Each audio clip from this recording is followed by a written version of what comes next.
We're joined now by our baseball analyst, Steve Phillips. With Stroman reportedly on his way to New York, what are the Jays losing from their clubhouse?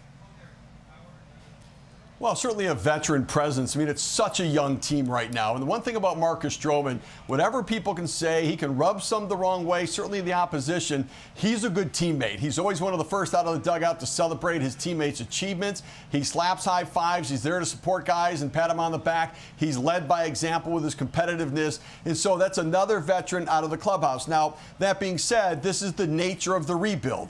At some point, you trade players when they're at peak value.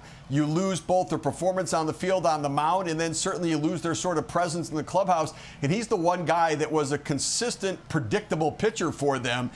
We've seen what the young guys have done. You may get a 7 1/3 inning outstanding performance, but it could be followed by a 2 2/3 inning clunker, and it's the nature of young pitchers there. So there's a lot of losing coming up moving forward for the Blue Jays, but it won't be, in the long run, the end result will be a lot of winning. They want to rebuild. They have to get there. The hope is to trade players right now to try to bring in pitching prospects to match up with the position player prospects that they have. And so there's a price you pay for it, both with leadership and with performance. It's just unfortunate, but it's the next step in the process.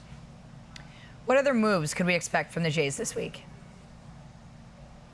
Yeah, I think it's pretty clear that Ken Giles is going to get traded. There are a lot of teams out there looking for bullpen help, and for Giles, he's a guy that could help in the 9th inning or the 8th inning or the 7th inning, depending upon the needs of any of the playoff contending teams. His name is out there. Now, I think he's better suited for the middle market, smaller market teams than maybe the large market where emotions can kind of come into play a little bit, as he can be a rather emotional guy. Sometimes it's good, but sometimes it can get in the way. But I think it's pretty clear there's enough chatter out there about him that he will ultimately get traded. I think there's a good chance Daniel Hudson gets traded out of the bullpen.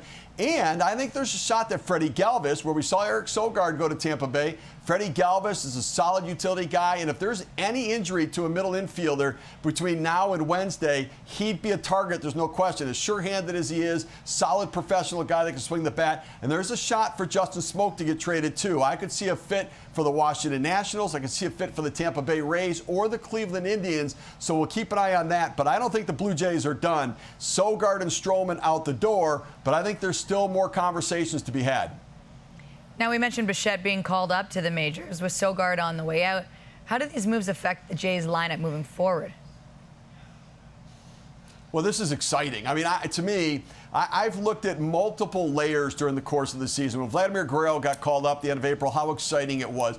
When Kevin Biggio got called up, to me it was the next step in the process, and it was after the controversy for Victoria Day, and it was sort of a nice distraction where he kind of came up and sort of gave them a spark and swung the bat. It was another young player coming up. Now it's Bo Bichette. Everybody's heard about him. They've been waiting for him. He's anxiously, been waiting his turn. He's not been swinging the bat all that well at AAA, 3 for his last 31 after a real hot streak, but there's something about getting called to the big leagues. They let you forget about all the stuff that's happened in the minor leagues. I expect him to come up. This is exciting right now as you start to see the rebuilding plan come to formulation, come to reality. And if they can get some young pitchers to come up and be part of this group and get the timing of it together, I think Jays fans could start to feel the excitement at the end of this year, coming into next year, building probably for 2022 to be a playoff run. But there's going to be a lot of exciting times between now and then. That's our baseball analyst, Steve. Thank you very much.